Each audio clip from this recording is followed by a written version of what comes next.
I don't think you understand. I'm from the Internal Revenue Service. That's a department of the... Hop in that puddle jumper and cut mud out of here. But I only want to talk about Mr. Clampett's return. He ain't going nowhere. If you keep hanging around here, you ain't going nowhere neither. Now, see here, madam, I insist.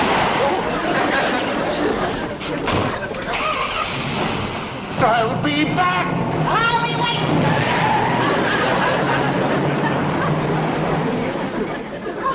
What's all the ruckus, Granny? Who was that? That blame revenuer. Sure? Came right out and admitted it himself. Well, we don't want no trouble with the law. And besides, you said you was going to stop running your still. I ain't been. But I don't want no revenuer snooping around. They're the lowest form of varmints. Even he was ashamed of being one. What? Called it the Infernal Revenue Service. Internal Revenue Service? That's right. Well, sit down, sit down. Thank you. Well, now, it's a pleasure to have you visit my struggling little bank. See that? Yeah.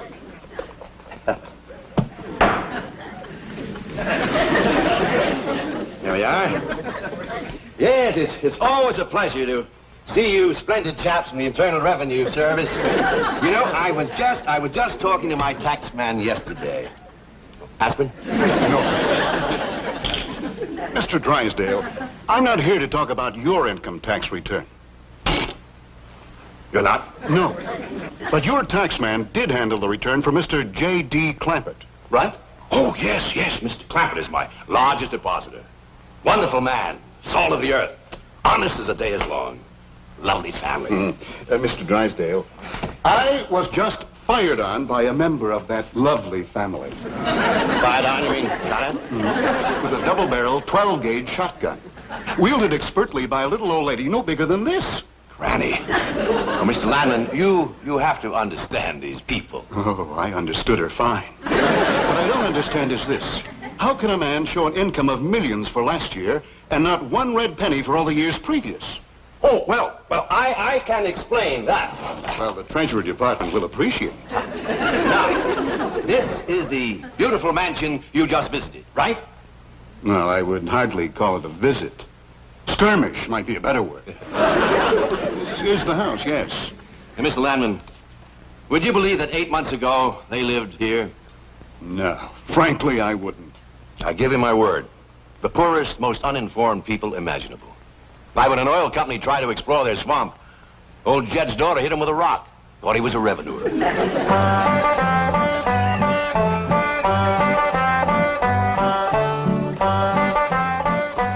you got there? Stranger? Where'd you get him? I dinged him with a rock. What for? He was skulking around down by the slough. Figured he might be a revenuer. He ain't no revenuer. Then can I keep him? Of course not. Well, I called him. Don't matter. Well, he won't be no trouble. I could keep him out in the smokehouse. Elly May, you can't keep people like they were dogs and cats. Who's that? Some feller Elly found nosing around. Beamed him with the rock so it'd be easier to tote. They're fellas from the petroleum company. What's a petroleum? I don't know. He asked me if he could do some wildcatting down by the slough. I said, help yourself. We're glad to get rid of the critters. What he said? Just kind of laughed. The laugh's on him. There ain't no wildcats down there at that slough. Heck no. It's too full of oil. Are you trying to tell me they didn't know oil was valuable? Even when the oil company geologists told them, they didn't understand. Mr. Clampett, that swamp of yours is full of oil. I could have told you that. Well, my company would like to pump it out. Yeah, I'd like that too, but I just can't afford to have it done. Oh, no, you don't understand. You see, you wouldn't have to pay for it. Oh, I don't take favors from strangers. No, Mr. Clampett, you see, you're a very rich man. Stranger, if money was skunk oil, a hound dog couldn't smell me. It's a swamp. My company will buy that land while they'll raise so many derricks down there that... Son, I gotta be honest with you, you couldn't raise turnips down there. That ground looks black and rich, but it's so greasy you can just squeeze the oil out of it. But that's what my company wants. Maybe you better sit down for a spell. Why, even after Mr. Clampett sold his swamp, he didn't know how much money he'd gotten until his cousin Pearl heard the news and came rushing over. Stop this thing! Stop it! Hold on! Heaven protect us!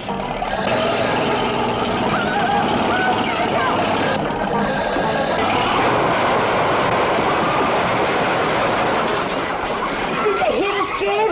Oh, but I think they sure want the chicken house. I'm sure sorry about the chicken house, but nobody got hurt. Jethro, I told you to get rid of them worn-out brakes. I did, Ma. How come we ain't got none? Get on out and lift the chicken house back on its foundation. Jed? Yeah. Jed, Elly May came running over to my place, and she said you sold the swamp to some oil company. Well, yeah, I guess I did. What did they pay you for it? Well, he ain't paid me nothing yet. The Brewster fella said he'd bring the money later. How much they gonna pay you? Well, he said I'd depend some on how much oil they could pump out. Well, he must have mentioned some figure. What was it? Well, now, Pearl, you know that old swamp one. Well, shucks. Jed Clampett, you got slickered and you're ashamed to admit it. That's just what I told you. Granny, how much they gonna pay him? All right, I'll tell you. He said it runs somewhere between 25 and 100. 25 and 100? I know it don't sound like much, but Mr. Brewster seemed to set great store by the fact he's going to pay me in some new kind of dollar. There ain't no new kind of dollars. Well, it's new to me. I've heard of gold dollars, silver dollars, paper dollars, but he said he's going to pay me in, what do you call them, Granny? $1 million. Yeah, that's it. $1 million? Well, he wrote the whole thing out on this piece of paper. Here, you can see for yourself. I don't know nothing about that kind of stuff. Let's see here. Thanks in heaven. Granny, give me the jug. It's empty, but I'll fetch some. I'll go, Granny. Jed, you're a millionaire. A millionaire. Yeah, that's what that Brewster fella kept calling me. I didn't know just how to take it. You meant you're rich. Me? The richest man in these hills. Maybe in the whole state. Oh, Jed, you can have anything you want. Do anything you want. Go any place you want. Yeah, that's another thing he kept saying. He said he reckoned I'd be moving away from here soon. What do you think, Pearl? You think I ought to move? Jed, how can you even ask? Look around you. You're 8 miles from your nearest neighbor. You're overrun with skunks, possums, coyotes, bobcats. You use kerosene lamps for light. You cook on a wood stove, summer and winter. You're drinking homemade moonshine, washing with homemade lye soap. And your bathroom is 50 feet from the house, and you ask should you move? Yeah, I reckon you're right. Man, be a dang fool to leave all this.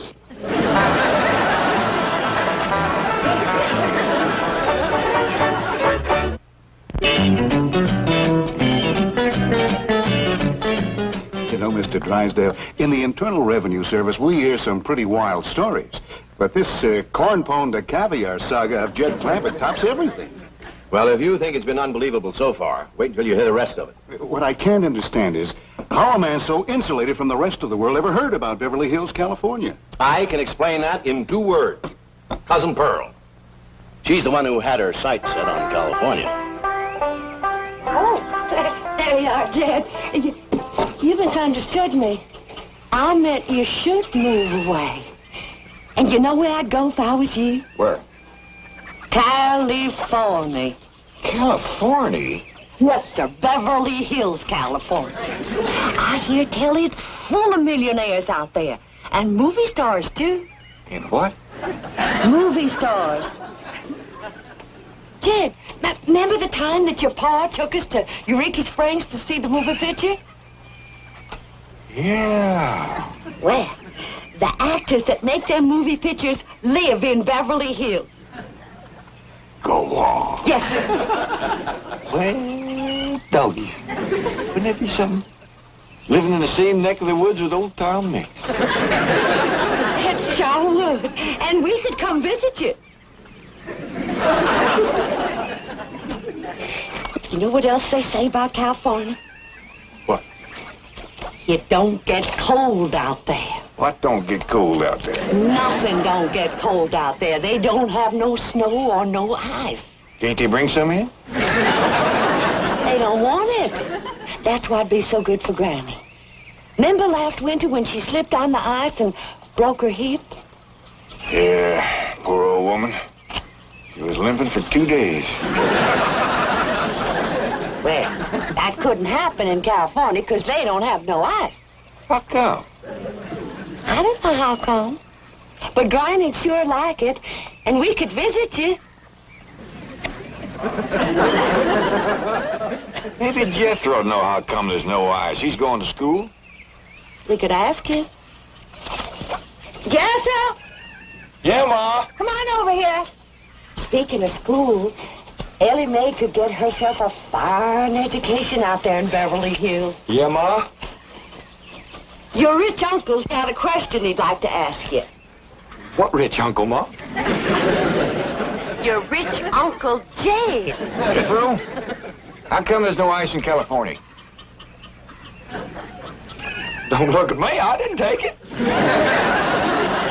You big jumble, I didn't, Ma. Oh, get out of here. Well, you always do. I didn't mean. I was saying, Jed, folks claim California's got it all beat. Why, things grow twice as big out there. Jethro would be a whopper, wouldn't he? He could help you move. He's awful handy at lifting and toting, and he could drive you out in my truck. I tell you what, Pearl. I'm going to have to study on this. When that Brewster feller comes back, I'll ask him what he thinks. Yes, it was Cousin Pearl who planted the idea of moving to Beverly Hills, but it was Mr. Brewster who made it possible. Who's he? Vice president of the oil company that bought Mr. Clampett's land. Yes, Brewster's often told me the story of that fateful evening. Well, your cousin is right about that, Mr. Clampett. Beverly Hills is a choice residential area, and lots of millionaires do settle there. Folks like me, huh? Well, millionaires. And movie stars, too. Oh, yeah. Is Tom Mix there? No, I'm afraid Mr. Mix is dead. Oh? Oh, yeah. What's the matter with me? Remember, Pearl, he got shot at the end of that picture. Well, there are plenty other movie stars, and that's where Jed wants to live. Ain't it, Jed? I do like the notion of living in the hills. Never could stand flat country. Mr. Clampett, I think it only fair. That is, well, I think you may have a wrong idea about Beverly Hills. Is that where you live? No, my home is in Tulsa. Well, see, maybe you could get us a place there in your neighborhood. Mr. Clampett, let's not beat around the bush. You will love Beverly Hills. Then that's it. Can you steer Jed onto a good place? No, I can get the bank out there to handle it for him. He'd like a nice big place with plenty of room for his kinfolk to visit him. Well, I would like a nice, roomy place if I could afford it. Oh, Mr. Clampett, with your money, you can afford the Taj Mahal. Okay, I'll take it. Well, no, you see, I was just making a little joke. Oh, well, go right ahead. Well, you see, the Taj Mahal is in India.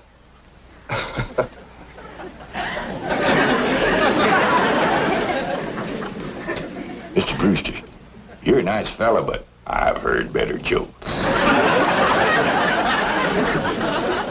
Is the foreigner staying to supper? I'm ashamed to say I ain't asked him. How about it? Oh, I don't think so. Oh, no trouble. What you cooking tonight, Granny? Mustard greens and possum innards. Did you hear that, Mr. Brewster? Very clearly. Change your mind? Not this time. Well, if you should happen to come back tomorrow, We'll be having leftovers. That's the thing about possum innards. He's just as good the second day. What a family. So, anyway, they packed up and came to Beverly Hills. Well, it wasn't quite that simple. Mr. Clampett had his problems. With $25 million, he had problems? Ah, yes. The first one was his daughter. She didn't want to leave her friends. Friends? And I thought they lived in a completely unpopulated area. They did. Her friends were not the kind you and I have. Now, I ain't gonna be here to look after you no more. So you're gonna have to keep yourself out of trouble. Watch out for them coyotes and them bobcats and them hunters with guns. Stay out of folks' gardens, 'cause you know how it riles up Granny when you get in hers. Excepting when we're gone, you can have everything that's left. I'm sorry there ain't gonna be room enough on the truck to take you along. But maybe you wouldn't like California anyhow. Maybe I ain't gonna like it either. If I don't, then I'm a-coming hightailing it right back here, and me and you'll set up housekeeping all by ourselves. Elly? Elly May? Yeah, Paul, over here. You feeling all right, Elly? You didn't eat your supper. Sure, Paul. I just wasn't hungry. Cold? You're shaking like a sumac leaf. Oh, Paul, I ain't cold. I'm scared. Scared? Why? There ain't nothing in this woods can hurt you, even in the dark. It ain't the woods or the dark. It's going so far away. I don't know what it's going to be like out there in Beverly Hills. Why, it's going to be just like here, except we'll have things a lot nicer. Will I go to school and wear fancy dresses like city girls and put powder on my face and get my hair all fixed up in one of them there beauty parlors? Why, sure you will. Well, then I ain't going.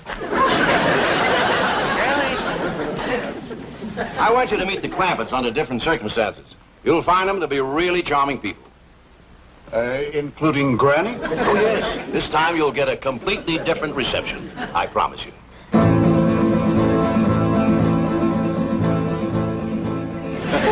Elly May! You sound the alarm if you see that revenue man coming. I will, Granny. I'll blast him before he gets through that gate.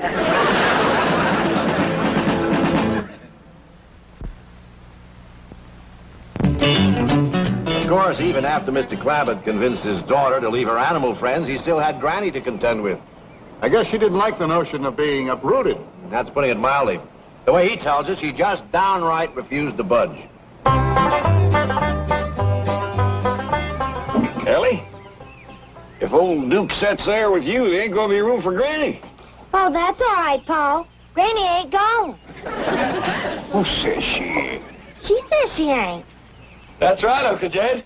She's just sitting on the back porch in her rocker, and she says that's as close to California as you're gonna get her. We'll see about that.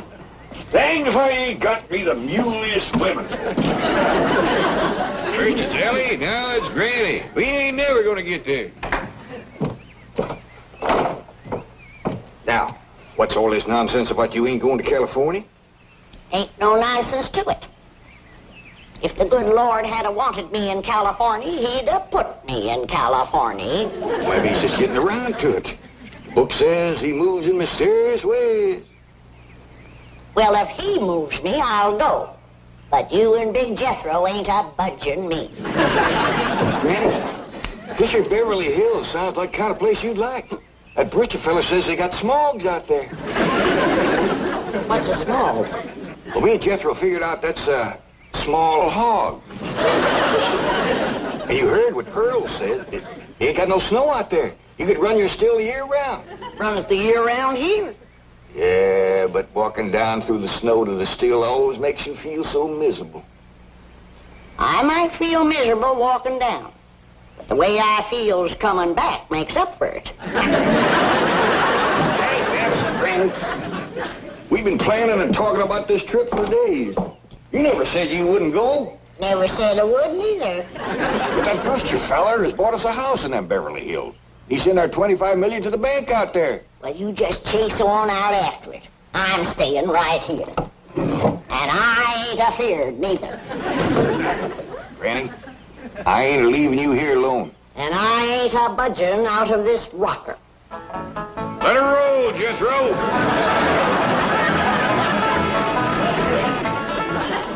Only a man of Jed Clampett's strength and authority could have handled Granny. He'll be there when we get to the Clampett place, won't he? Oh, sure. You have nothing to worry about. There's the entrance up ahead. Yes, I know. There's a car stopping at the gate, Granny. They closed the gate since I left. I'll get it. You know, this reminds me of an experience I had when the Clampetts first moved in. I was leaving and found the gates closed.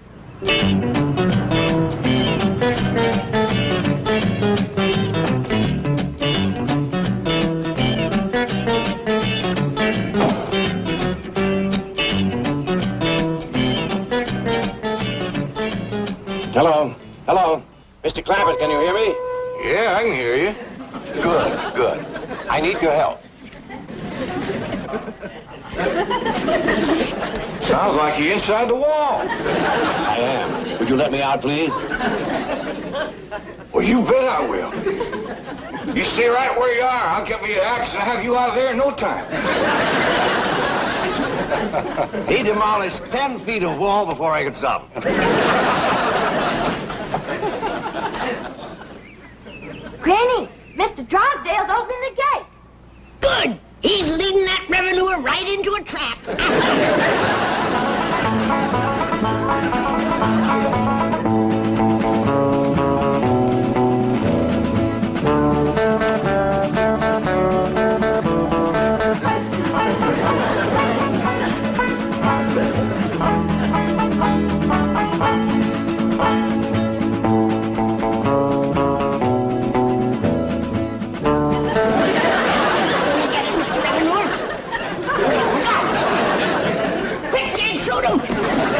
Shoot nobody. He ain't nobody. Revenuers and buzzards don't count. Go on inside and cook up some victuals. Since when is a revenuer company? Mr. Clampett, I'd like you to meet Mr. Lamb. Pleased to meet you, Mr. Clampett. How do you do, Mr. Landman? Since you're a friend of Mr. Drysdale's here, I reckon you're welcome. But as you can see, we don't cotton to revenuers. I'm not a revenuer, Mr. Clampett. I guess back in the hills where you come from, I'd be a tax collector. Back in the hills where I come from, you'd be a lot younger. Oh? Was the climate that healthy? Oh, it's just you wouldn't have lived to get this old. Ed, is the revenuer staying to supper? He ain't no revenuer. Well, is the foreigner staying to supper? How about it, Mr. Landman? You too, Mr. Drysdale. You're not by any chance cooking mustard greens and possum innards, are you? Not tonight. Oh, we had them last night. I'll stay. Me too. Tonight we is having leftovers. That's the thing about possum innards. It's just as good the second day.